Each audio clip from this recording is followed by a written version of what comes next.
First of all, a general description of the hidden words. When you study the hidden words and compare it with other writings of Bahá'u'lláh, their writings revealed in Adrianople and later on in the most great prison, you will come to realize that the hidden word is the embryonic stage of our faith. Whatever exists in our faith exists in the hidden words in an embryonic form. By that I mean the general shape of things is given, but not very clear, distinct, explicit, and detailed. There are vague references to many different aspects of our faith. It is like a seed which is sown in the city of Baghdad, grew in Adrianople, and reached its fruition in the most great prison. I give you two examples, and the rest you will find by yourselves. In the hidden words, he says, Baha'u'lláh says, how can you ever turn from this clear, sweet water to that which is wide? This is not a prohibitive sentence. It's just a statement. How can you turn from this to that? But when it grew, the tree grew in Adrianople, then in the city of Akka, the book of Agnes was revealed, it was utterly forbidden. It's no more ambiguous. It's explicit that drinking intoxicating material absolutely forbidden for any Baha'i under any form. In another place it says, do you remember that covenant I made with you that early morning? But what is a covenant? Nobody knew at that time. I shouldn't say really nobody knew. There were many who knew even then that Abdul Baha was the center of the covenant, that little boy of 12 years old.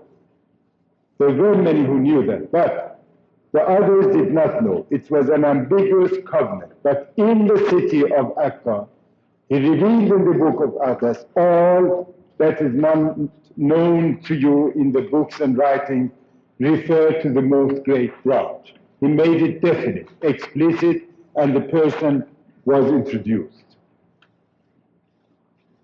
That's why I call it the religion of Baha'u'lláh in its embryonic stage. This is one way to study.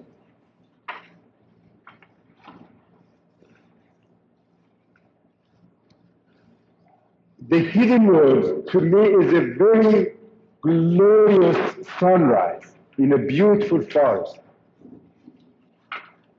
When you study this glorious sunrise and this glorious forest, you must not go and search about one petal.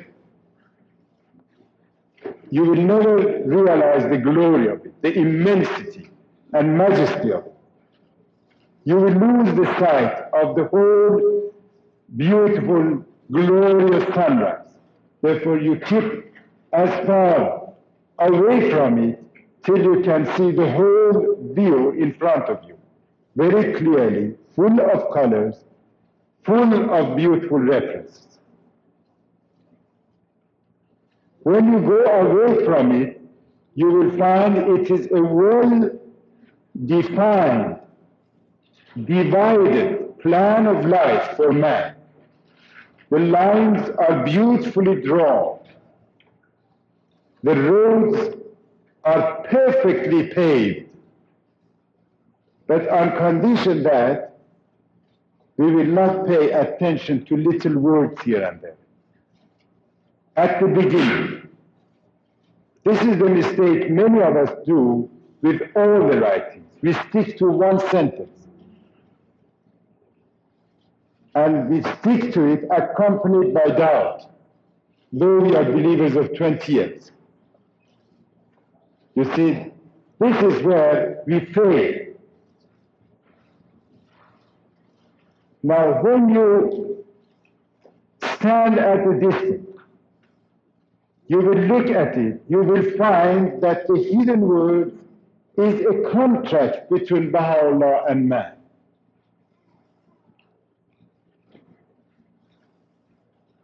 For the sake of those who know the Persian word of it, I would repeat, because I want to tell them how this idea dawned upon me, that this is a contract, because of one word in the hidden word.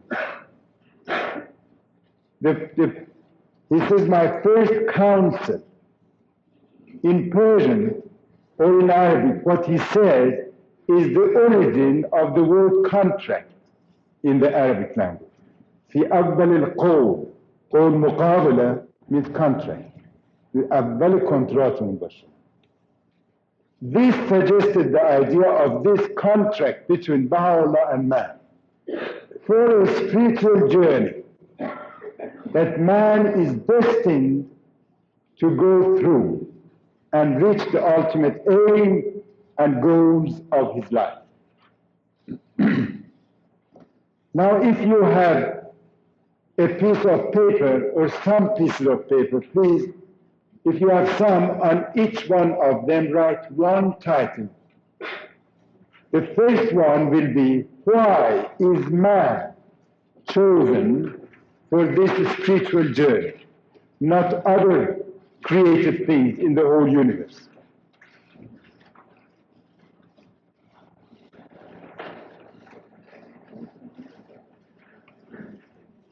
The second column or the second page will be, what are the provisions for this spiritual journey?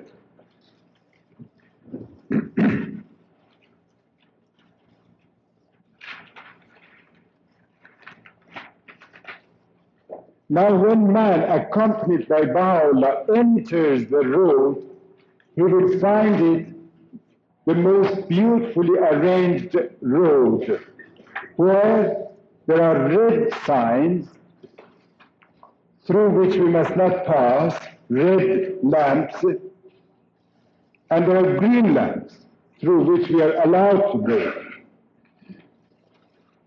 Therefore, two other columns will be added, the red signs and the green signs.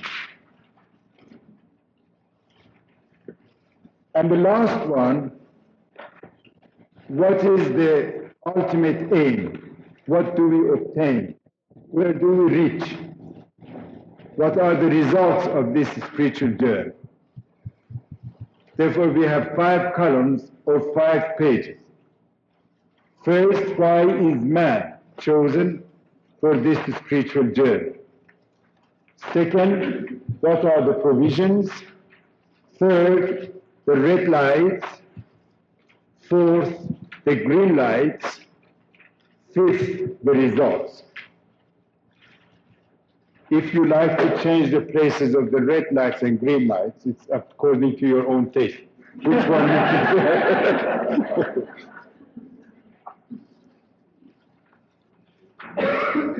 All right. Now, when we study the hidden words, we find the exalted station of man in the hidden words. God addresses man and says, I knew of my love in you, therefore I loved your creation. I knew of my love in you, therefore I created.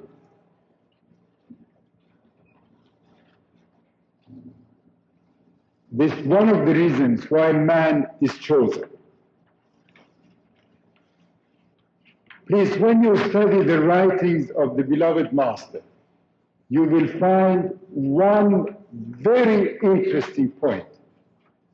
He has given one definition for three different things.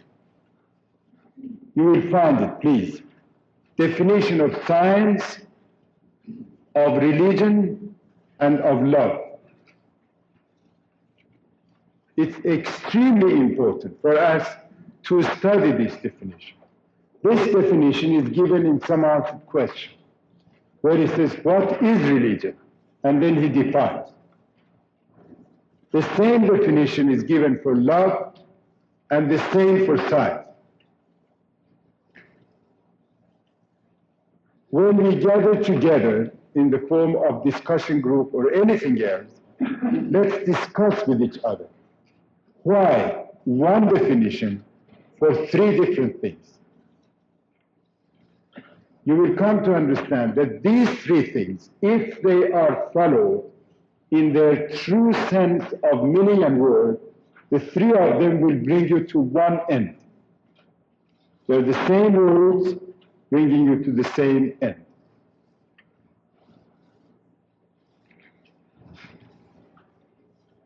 Some definitions of love given by Abdul Baha are this. It says, love is the cause of development of every intelligent man.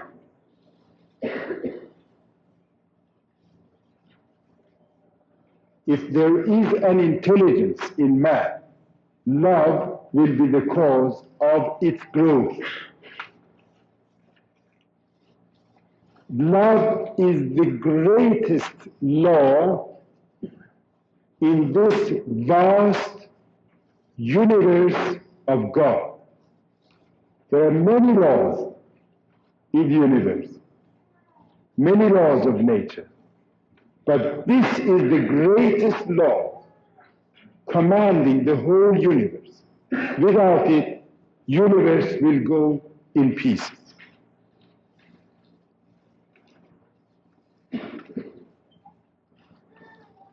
Love is the one law which causes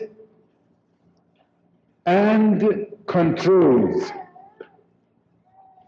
order among existing atoms.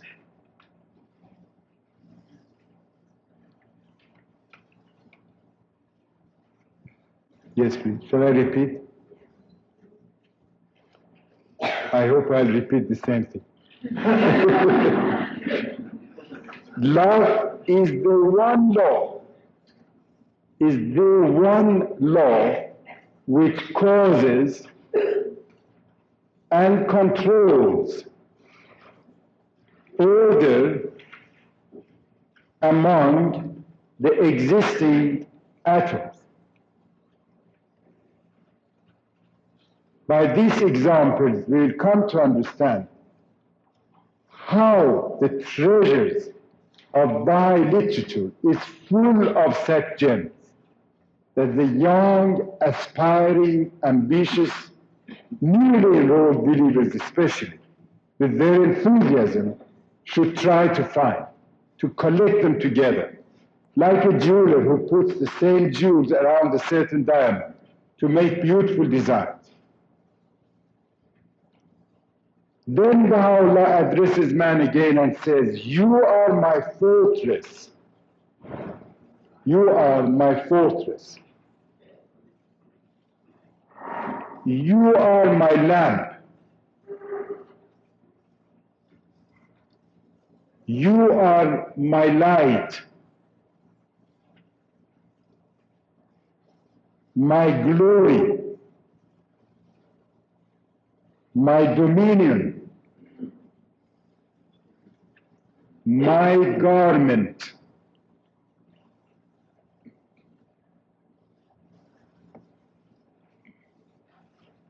I made you by the hand of power.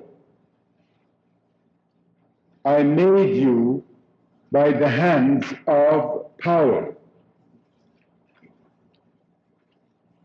I entrusted in you an essence of my love, of my light, excuse me. I entrusted in you an essence of my light.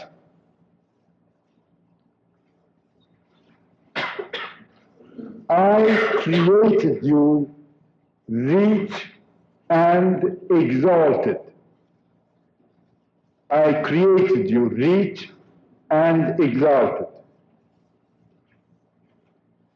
And from the essence of my knowledge, and from the essence of my knowledge, I manifested you.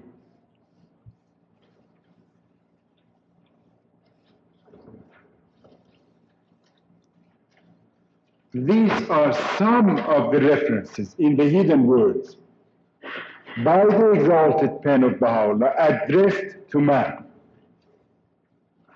Before going on, please compare this with what is prevailing today, and most unfortunately in our education institutions, propagated by the educators of our children, our youth. They tell them you are a bundle of nerves, passions, desires, and lusts, that every one of these must find a free channel to express themselves. But these are the exalted position of man. The greatest wrong that we commit in this life, the gravest of all the mistakes that the people commit these days is this, that they apply the laws of animal world to the human kingdom. It is true that these things should find a free outlet, but this is true of the animal world, not of human world. Humanity must be disciplined to have chastity and let them channel out in their proper ways, as prescribed by God, and not by ego and self. See how much the parents are responsible to give strength and power to their children to stand against this current idea. If they are weak, they will be carried away by these currents. Make them as strong as possible. Give them the spirit of the faith of Baha'u'lláh. Make them his fortress so that they can stand against all the torrents of conflicting ideas. And they can prove that they are created men and not animals. We must study these things. What does it mean when Baha'u'lláh says, I have entrusted in you my own mystery, my own light, essence of my knowledge? These are not something to be taken easily and lightly. Things to be pondered upon, studied upon, disciplined upon, so that our reality will be manifested. Those talents, those potentialities which are hidden and concealed in our human temple will come out and will be something else than what the others are. Then we can conquer countries, conquer hearts, give light to the souls of people. If we are like them, we can't do anything. Here are thousands of candles, all dark. If we are dark like them, we'll join them. There is no light. But if one of us is enlightened, we can light others with this enlightened ones. And Baha'u'lláh wants to clear this, to bring this, to manifest this powerlessness. Who can ever guess, Baha'u'lláh says, if his eyes does not see, if the eyes does not see that there is light in this wax here, he will never believe it, but let him see. You ignite it, and this wax will be changed into light. Then he says, who can ever think of a man having all this power? But let him be ignited with the love of God, then he will illumine many souls. That's why man is chosen for this spiritual journey. But what are the provisions? You all know the first one. He says, my first counsel to you is to possess a heart. But there are three conditions for this poor heart of man: pure, kind, and radiant. Three conditions should be fulfilled.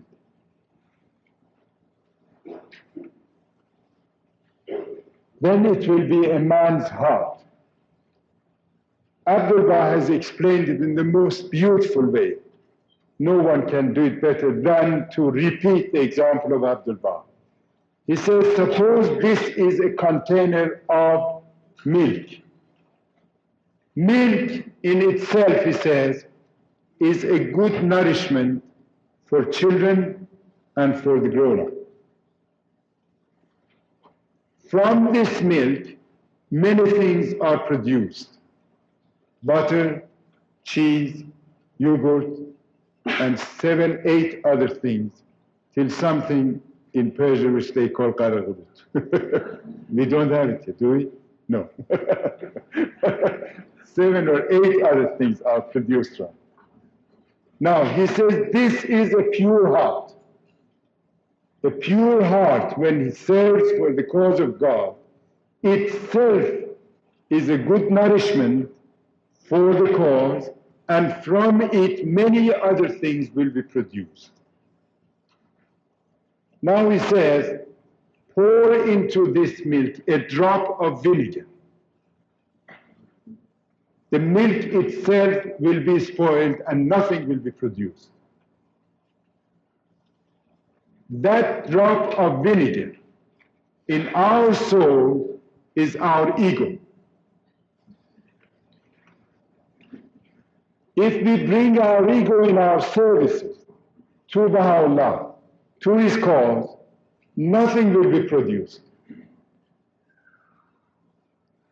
We must empty ourselves from our egos and make ourselves a proper channel, a proper instrument in the hands or in the spirit of Baha'u'lláh, and let him work through us. When the heart is pure, it must be kind, but kind, radiant, radiant like sunshine.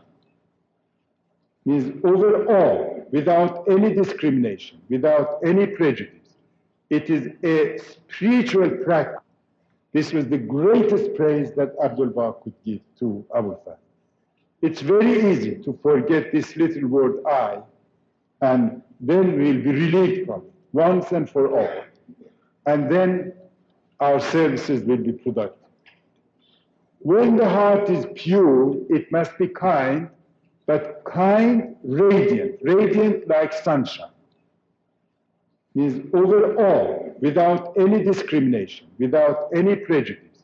It is a spiritual practice to be kind and loving to all the people of the world without discrimination. Like the sun. Sun never says, I don't shine on Vietnam because there is war, or on Africa because they are black. No, it shines everywhere. The clouds rain everywhere. And Baha'u'lláh says, Baha'is should be like the sunshine and the clouds which rain over all and everything. Their love must be pure and radiant. The guardian emphasized, even not for the sake of teaching. Love your contact, but not for the sake that you will make him a Baha'i. Just love him or her. If he doesn't become Baha'i, don't get angry against him. Don't change your love. Don't say he's hopeless, because we can't judge the soul of man. May I interrupt here to say something about teaching?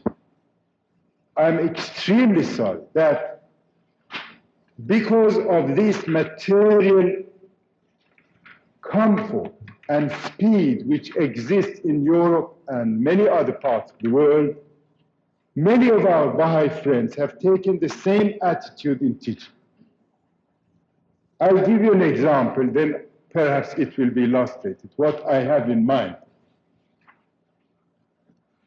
Well, you are in your apartment, you press a button and you go to the 80th story of the building, you press another one, you come down, you take a taxi, you go to the traveling agency, you get a ticket, and next morning you are in Paris having breakfast in Folie Bergère. Of course, of course, Folie Bergère does not serve breakfast.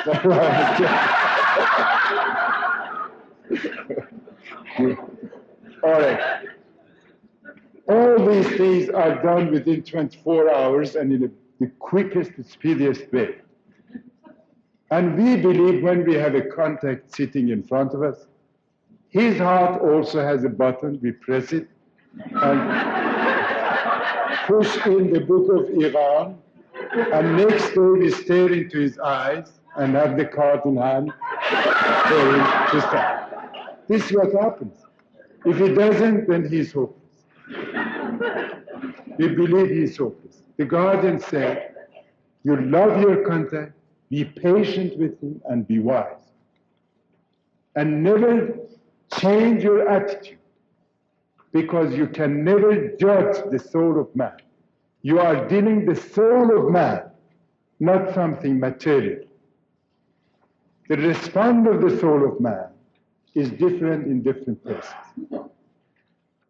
Now, the second thing that Baha'u'lláh says as provision, he asks the man who will accompany him in this spiritual journey, says, would you like to bring me any gift as we go on this trip? The most beloved of all things to me is justice. Bring me justice.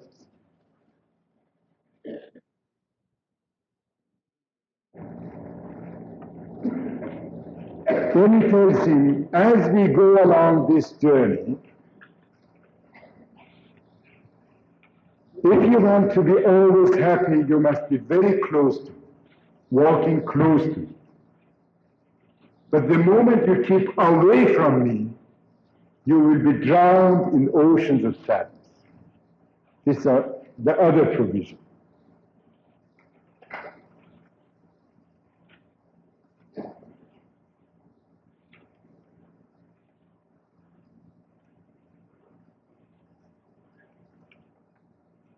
And then it says, God suffices all things.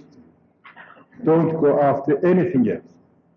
Only search for God. Have God with you, always. Now, with this provision, and some others which you will find after studying the hidden words, they come to the road they want to go. Now, it says there are two lights, you see. Red lights means the things which you should not do.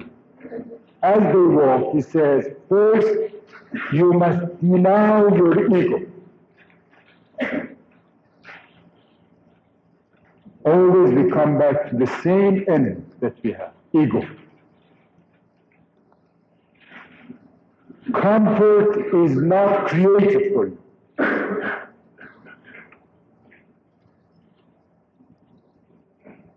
Don't ask me that which I don't like for you.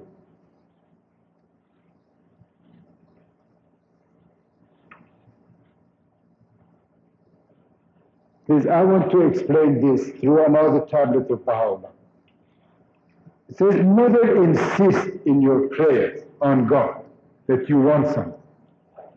Just pray, but never insist. Baha'u'lláh says. He says, out of His bounty, He will give you that which you like. But then it will be followed by tests that you will not be able to bear.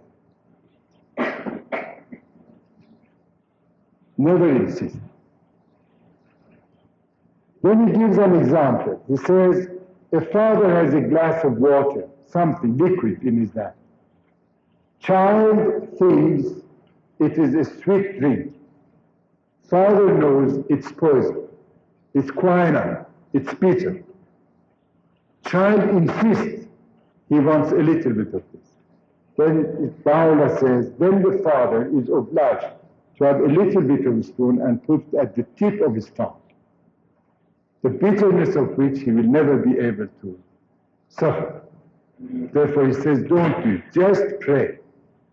Don't insist.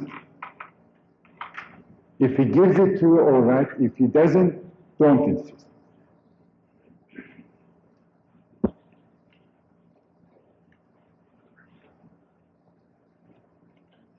As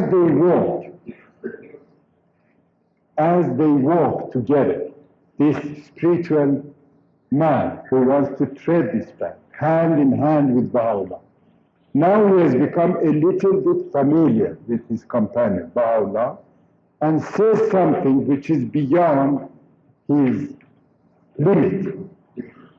Then he says, do not transgress your limits. Let's often examine ourselves how very often we transgress our own limits. We say things to God which are not within the limitation of man. We even object the writings. Why did Baha'u'lláh did this, or why did Baha'u'lláh write like this? Why did he depend the marriage on the consent of parents? We love each other and that's enough. This is beyond our comprehension. These are secret mysteries which man cannot understand. Therefore, we must leave our affairs in his hand and never transgress our limits. He sees a poor man on the way, and he shows himself proud. He immediately says, don't wax proud against the poor man.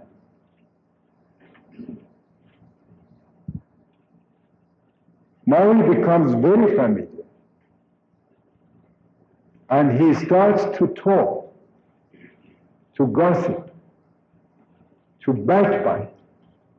And Baha'u'lláh says, how is it that you have forgotten your own sins and you are telling me of the sins of others? You see how close he walks with us, how very explicitly he gives us the directions, how beautifully and delicately. Then, in another emphatic way, he says, don't ever breathe to the mistakes of others as long as you are a sinner yourself. This is the most detrimental factor in any community. It has destroyed families, communities. And this is the most unwanted guest in any house. Please never let's have it. Never. In our communities and in our houses. And tomorrow when we study about principles of Baha'i education, perhaps we deal more about it and the detrimental effects of this in houses for the education of children. Then as they are walking, suddenly he sees the man sitting down and getting busy with the material world. He said, I don't want you to get busy with this world. Come along with me. In another stage, he sees him gathering gold. He said, you want gold, but I don't want you to have it. And he goes on. I will explain this afterwards. I know there will be many questions about it. Let's turn to the green lights, they're better. He says, first of all, always turn your face to my face. Don't turn it away. Always have me in your mind, in your whole life, in your whole daily life. Have me the center of your mind. Now here I have a chance to tell you something about our new believers throughout the world. I have gathered many things from them. I learned many things from them, which are priceless in the explanations of facts, explanations of the most mysterious problems of the cause. Let's not think that these people are coming in masses and they do not understand. On the contrary, to me they are treasure houses opened by Bahá'u'lláh. They are coming out. When this was discussed, how can we always, in all conditions, having our faces turned to God? Then an Indian woman got up and said, a new believer, she said, every morning I go to bring water for my house. I have 3 jars, one above the other. Fill them in the spring with water, and 3, I have them on my head and walk towards my house. I reach the grocer's shop, I buy something.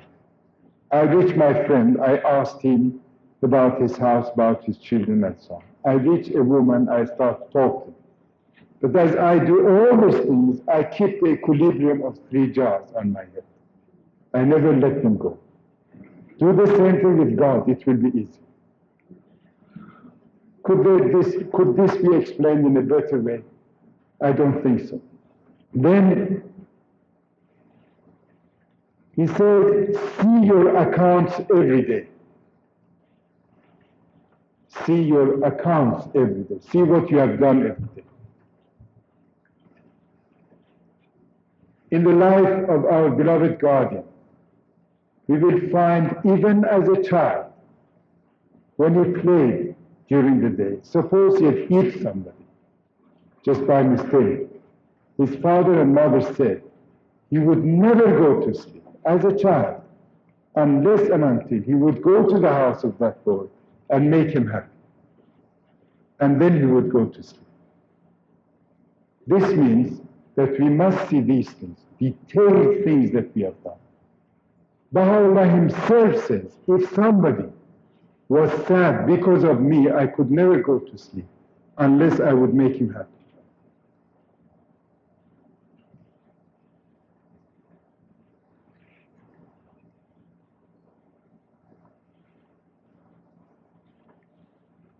Then we come across one sentence which I believe is the most important in the whole of the hidden words. He says, rejoice with the joy of your own heart. Rejoice with the joy of your own heart. It is something that we have utterly forgotten. The Western world have forgotten this for centuries. The art of meditation, the art of contemplation, the art of drilling within oneself. And Baha'u'lláh wants to start it over again. Rejoice. It first means there is nothing in the world to make you happy outside of your own heart. If you possess the whole world, the treasures of the world, the pleasures of the world, they may be pleasures for a moment, but they will be bitter sadnesses throughout your life. They'll never bring you any happiness. People are around you to change the places of their internment and Germans from New York to Paris to Rome to Africa to Australia. They are searching for you while they are carrying it along with themselves. He says, drill yourself. Go deep into thine heart. there is a well in your heart.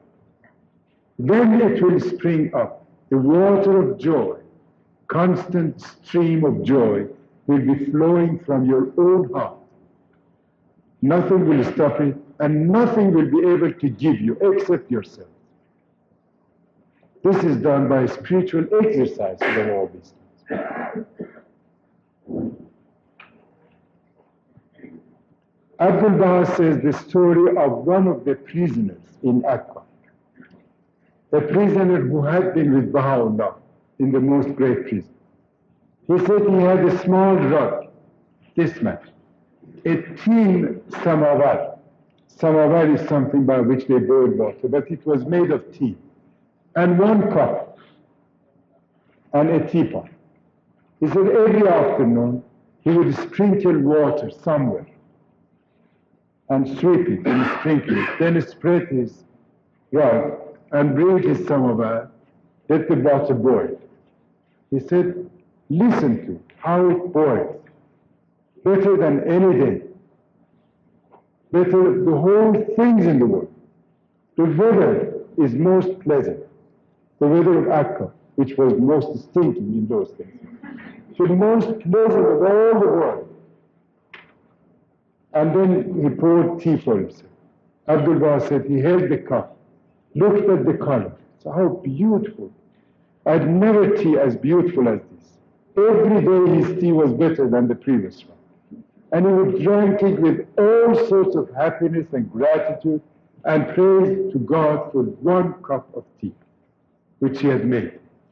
And he was full of prayer as he was doing, full of praise, full of joy and happiness, because it was something springing up from his own soul, the depth of his heart.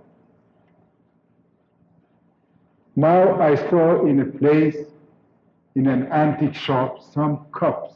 They told me they belong to the age of Louis XIV. I said, what's the importance of it?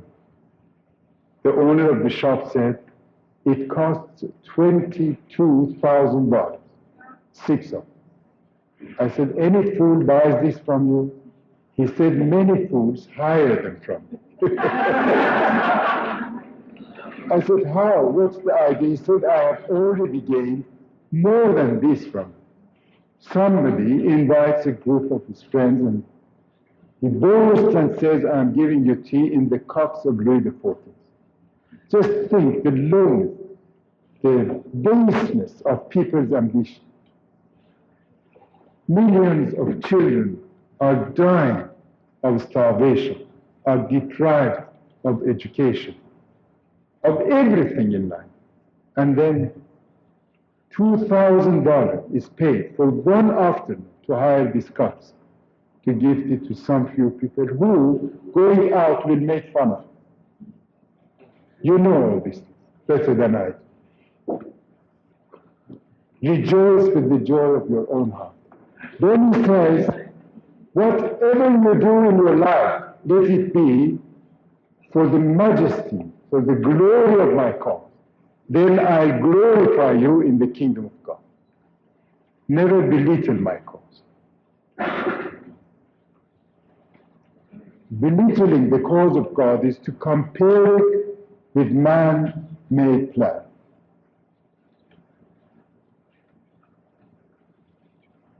To compare some of the writings of Baha'u'lláh with, for instance, Schweitzer. Schweitzer also said this.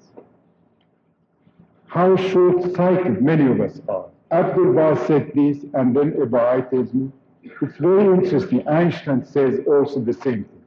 As if he never believed in Abdul-Baha till he read what Einstein said. You see, it's very bad. All these spiritual exercises are needed for us to reach that stage of certitude. If we reach there, you will see everything full of truth and nothing but truth.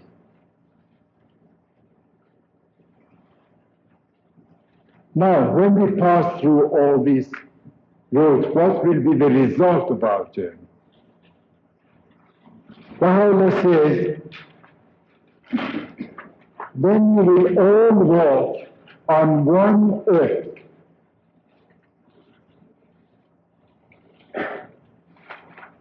your ear will become my ear. Your eyes will be mine eyes.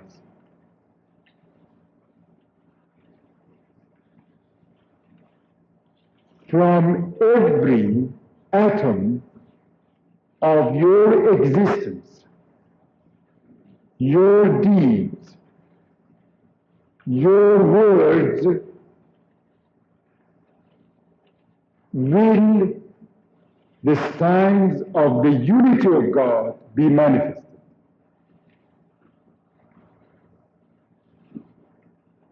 Because I have created you as my treasure houses.